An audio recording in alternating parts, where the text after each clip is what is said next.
Hi, this is Anand Vasu and you're watching Anand on Cricket. This is our Voices of Cricket series and we have with us a very special guest today. I think one of the most talented cricket writers. We used to call him a talented young cricket writer, but now he's wise and mature. Mithraka Andrew Fidel Fernando. Cricket writer, author, traveler, many different things.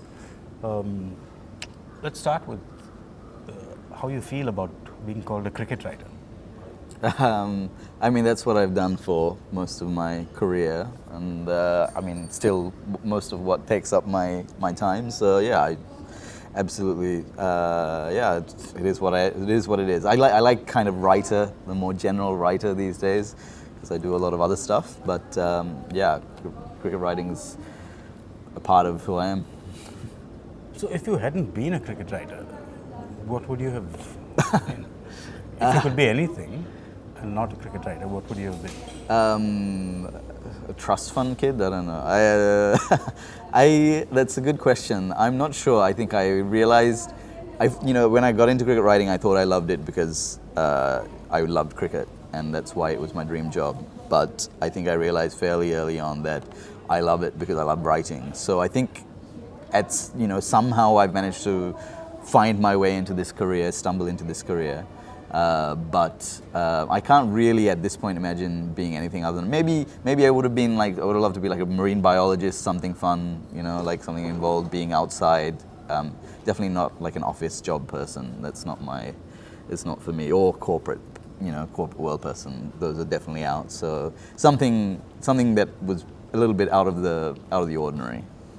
Marine biology, I think, would have suited you, yeah, geographically and from an origin point of view, given that you're from two sets of tiny islands. Yeah.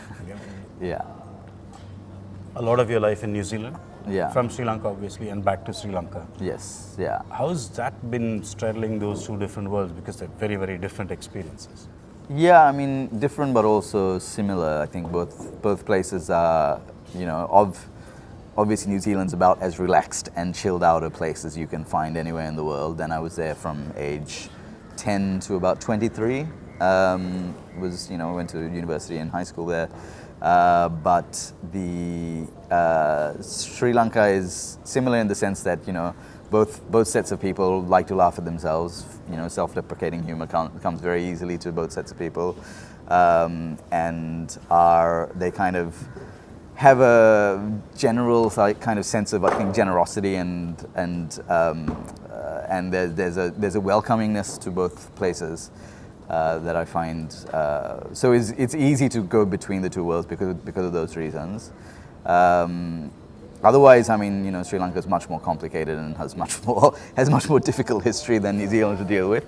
So there is that, but it also gives you as a writer something, more to draw on when you're writing about cricket, but especially when you're writing about other things that are happening. Sri Lanka seems to be kind of lurching from crisis to crisis every couple of years. If it's not a bombing, it's an economic crisis, or it's some kind of, we have so many different ethnicities and religions, and New Zealand, I think, is not completely without those issues, but has if Sri Lanka's at a 10, New Zealand's at like a 2. So I think that's probably the biggest difference, is that something is always happening in Sri Lanka, whereas I think in New Zealand there is a lot less going on that is at high stakes, let's say. Yeah. Well, being an islander is one thing, but you can't be completely isolated from your neighbors. And you've had the good fortune, shall we say, to have traveled to India, to Pakistan, to Bangladesh for cricket and other reasons. Yeah. And as a Sri Lankan, what's been your experience of these countries? I've enjoyed traveling to all three, and they're all different in all different kinds of ways. Pakistan was probably, in some ways, is the most similar, I think, in terms of, again, the culturally, I found that was probably more similar to Sri Lanka, but India's got so much going on in so many different states. I've really enjoyed places like Chandigarh, where we were together. We went to Amritsar last time, loved it. but also places like Kerala, which feel a lot more like home. So it's hard to really pin down a one thing about India, you know, because everything everywhere is so different from place to place. Yeah, Bangladesh was only there for a couple of weeks, but you know, the food, the people, kind of like the welcome that you had, and it's kind of an immersive experience in the way that it's, you know, Dhaka is like, you know, so packed, and there's no city like it that I've been to. But I have genuinely just enjoyed. I love South Asian food, so I think that's my first starting point into any country, is to taste the food and find things that I like. And I think all three of those places have, you know, excel in terms of their food. And it's not just traveling in Asia or around the world, but you've traveled extensively in Sri Lanka. Something you perhaps missed out on doing when in your formative years and you know, the time where these things generally happen. Of course, you've written this book that I love very much, Upon a Sleepless Isle. You should get it and you should read it as soon as you can. Travels in Sri Lanka by bus, cycle and trishaw is what it says. But it's much more than that. It's not really, this is not a travel guide. It is about experiencing Sri Lanka, I think, as a Sri Lankan, as maybe not as a Sri Lankan. When you started off on this book, you would have had a certain idea, a certain framework that you wanted to work with. Yeah. Did you pretty much stick to that, or did it change quite a bit by the end of it? So thanks for pimping the book, by the way. Anand's been trying to advertise it to anyone who would listen over the last couple of days. But I didn't actually have much of a framework. My only starting point was, as you said, like when I was growing up in Sri Lanka, there were so many parts of the country that were completely off limits. And anyway, there were bombings going on, there was fighting, it was a very kind of insecure and a place that had a lot that security-wise there was just too much for my parents to ever take us on holiday, even if they had the means. You know, it just wasn't possible. So I would look at the Sri Lankan map and see all these parts of the country that I would love to have gone to. And like, I think at heart, I am someone who loves to travel and find new places and experience everything that Sri Lanka had to offer. But we just couldn't do that. So I went to New Zealand, came back. But by the time I came back, the war had ended. And Sri Lanka was already picking up as this kind of international tourist destination. And all of these foreigners were going to all these places that like I had wanted to go to, you know, for 20 years at that point. So the book was just, I just put on a backpack and I really didn't have much of a plan. I just put on a backpack and just went out and had an 8-week trip. And it just, you know, I didn't know where I was going to go. I just kind of figured it out as I went along. And I think that was what was most fun about it. I'm sure there were difficult parts about this book, but I don't remember many of them. I only remember the fun that I had. And just going to different libraries around the country, researching the history of the place, reading so much about Sri Lanka. And I think the thing that I found was that as complex as Sri Lanka appears from the outside, there are so many fractures and so many things, even within each locale, that are so, there's such a huge amount of, class tensions, religious tensions, religious kind of coordination in some places, that you just find that it's an incredibly complex place. So, and the more you find out about it, the more you kind of realize you don't know about it, because there's so much more to understand about it. So, yeah, it's for that reason it was a very enjoyable journey and a very enjoyable book to write.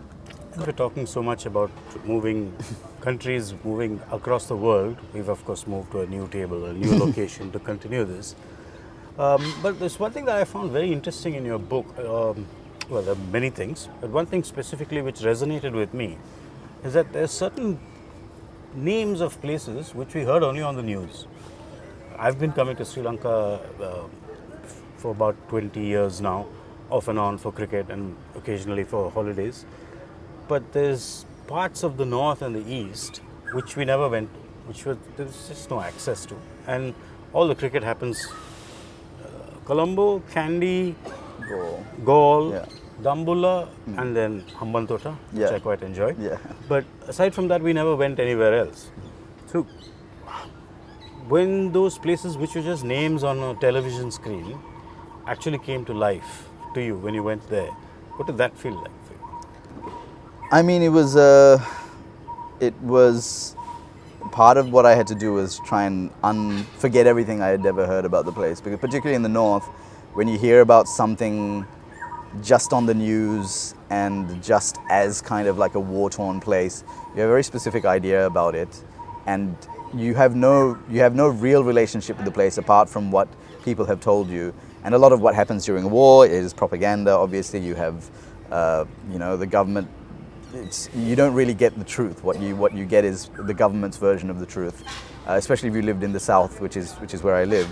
So I had to make sure that I went with an open mind, and also that I kind of really did my research. I met with people and I kind of spoke to them about what misconceptions there might be, and also kind of introspect and try and understand the ways in which I was, I had the wrong idea about a place, or so to try and kind of inspect those things within myself. So it was both a journey kind of inside yourself as well as into the country and into parts of the country that you didn't know.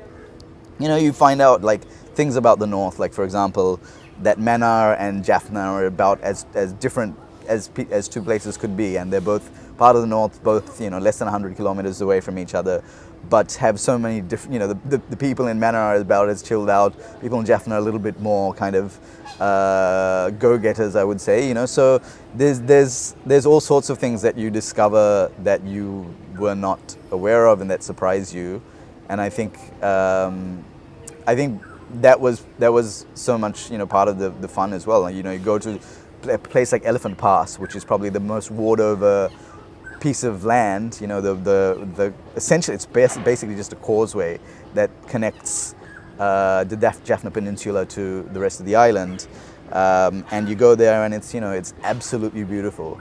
It's just a lagoon. There's egrets, there's storks in the water, and it just seems like such a peaceful place. At either end there are war memorials to remind you, that many hundreds, thousands of people have died here in incredibly violent fashion.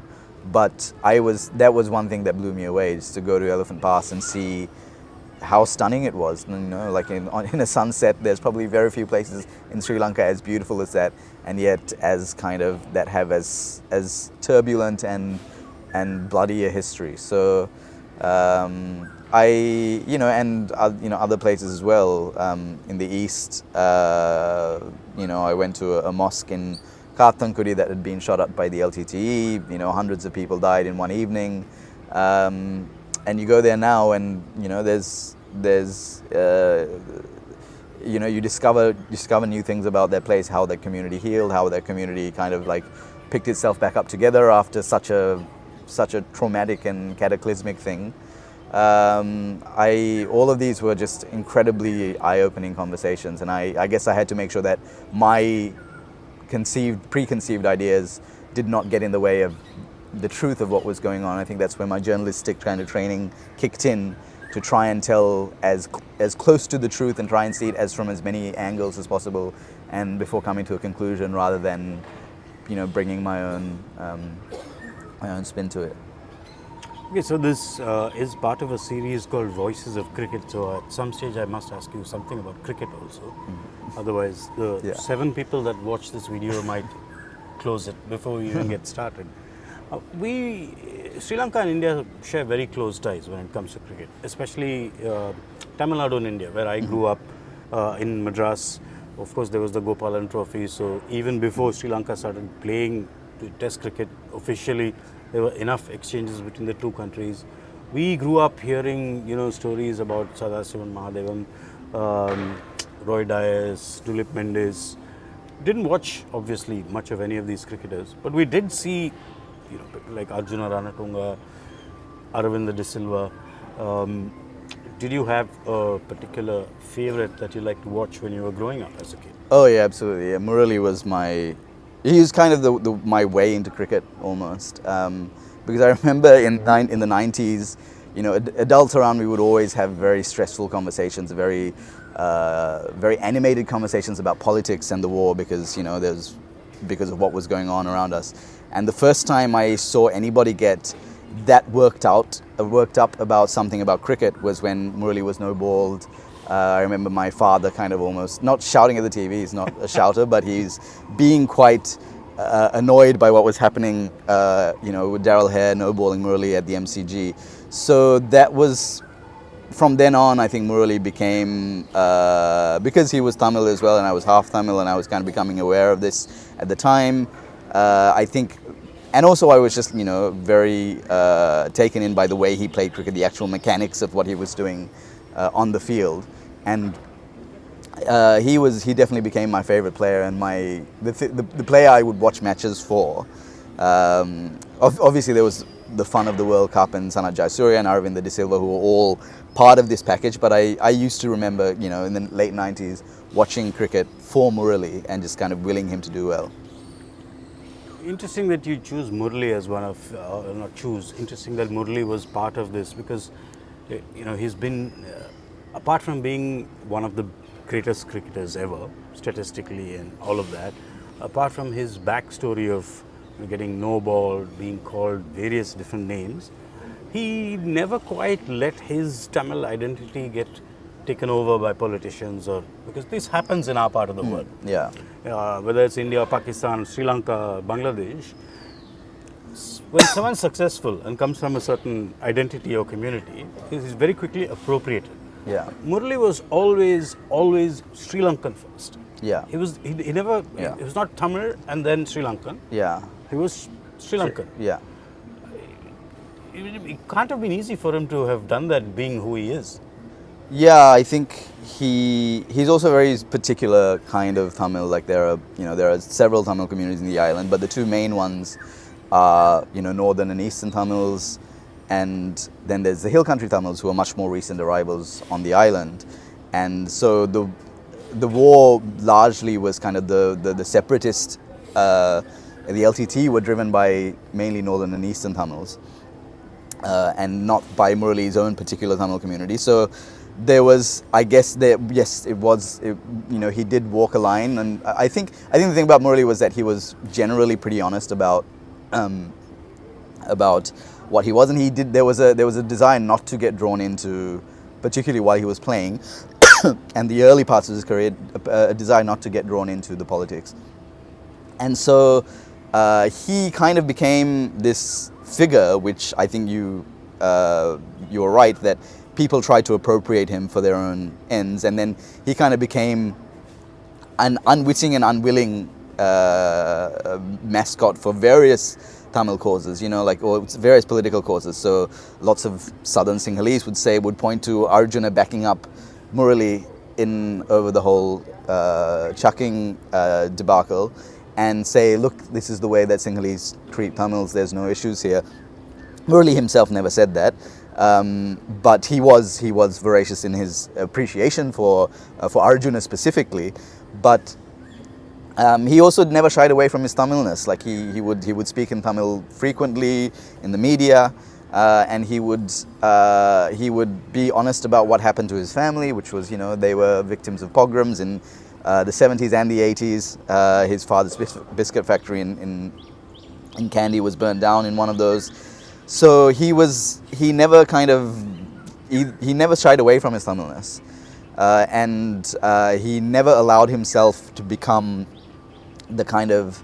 There were efforts there, and there still are, to paint him as like the good Tamil, as far as the Sinhalese-driven state sees it.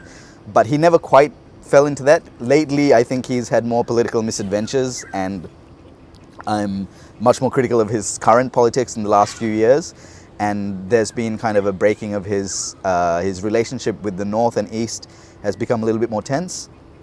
But for the majority of his playing career, at least, he walked a very, very difficult line. And you're right, it was kind of to his credit that he didn't allow himself to be completely turned into a mascot, which would have had financial and other rewards for him. It would have made his life quite easy at certain points, but he didn't do that. So I do give him a bit of credit. Yeah. Like you were saying, Murali has been a part of all our cricketing landscapes growing up. Anyone who watched cricket in the 90s and the 2000s, Murali was a big part of that. But things have changed since then in cricket. The IPL has certainly made a big difference in terms of priorities for cricketers, and a lot of Sri Lankan cricketers now are looking to tournaments like the IPL, not just the IPL, the Big Bash League, the Pakistan Super League, Bangladesh Premier League, and there's been some resistance to that in some sense because people try to make it out as club versus country, players choosing money over nationalism, over patriotism. Things have changed forever, haven't they?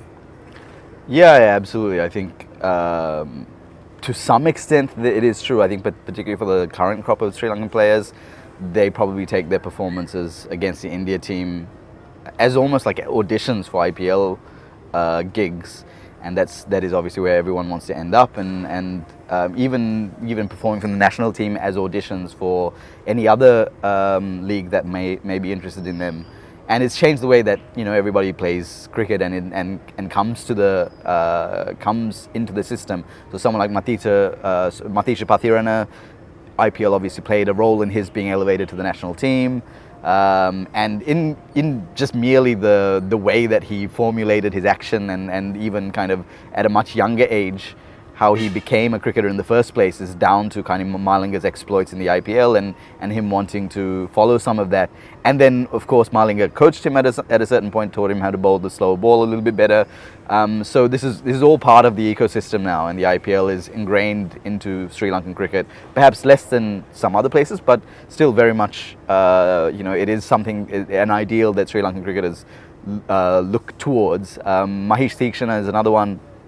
Probably wouldn't be playing the national team without the exposure that he got in a T10 tournament in the UAE, then in the LPL, and then in the IPL as well. They've all played a role in bringing these bowlers to the top level. So it's definitely inextricably linked with the way that Sri Lanka does cricket now. The way that players develop, what they aim for, what kind of skills they work on. It's definitely you can't separate them. So when we first met, perhaps a dozen years ago, was in Hambantota. Went on that wonderful safari in Yala and saw that leopard just sitting and posing for us. We got sick of the leopard before, and then left, I think, because he was there for such a long time. Yeah. And at that time, you were very new in cricket journalism, life in cricket anyway, but things were new in cricket journalism, things were fresh. Travel for cricket was perhaps more fun than now. Now you have a young family, being away is more difficult. You've done the job for a fair bit of time. How has that journey been for you? How has that change been for you? Do you still look forward to waking up at 6 o'clock and going to a press conference 1 hour away?